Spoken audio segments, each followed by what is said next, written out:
ഓം ശ്രീ ഗുരുഭ്യോ നമ. അമ്മ ബോധം എന്ന് പലപ്പോഴും വിളിക്കാറുള്ള ഒരു മിടുക്കൻ 6-7 വയസ്സ് കാണും. അവന് ഒരേ ഒരു ആഗ്രഹം, അമ്മയുടെ മുറിയിൽ കിടക്കണം. അമ്മ പലതും പറഞ്ഞവനെ മാറ്റിവിട്ടു. ഒരിക്കൽ ഇങ്ങനെ കുട്ടി സങ്കടത്തോടെ നിൽക്കുമ്പോഴാണ് വലിയ സ്വാമി അത് കണ്ടത്. അദ്ദേഹം കുട്ടിയുടെ ദുഃഖകാരണം അറിഞ്ഞു.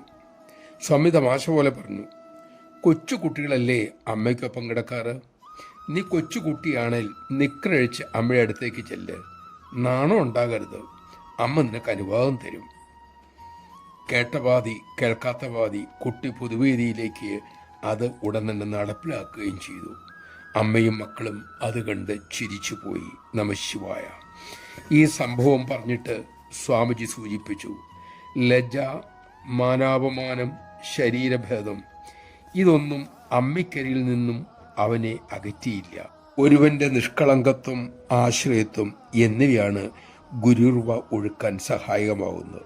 കാത്യായനി വ്രതം അനുഷ്ഠിച്ച ഗോപെൺകുട്ടികളെയും അവർ മാനാപമാനങ്ങൾക്കപ്പുറം നിൽക്കേണ്ട കാര്യമല്ലേ വസ്ത്രാപകരണ ലീലയിലൂടെ ഭഗവാൻ വെളിപ്പെടുത്തിയത്. മനസ്സിൻ്റെ ഒരു മറകളുമില്ലാതെ അമ്മയെ സ്നേഹിക്കാൻ നമുക്ക് കഴിയട്ടെ.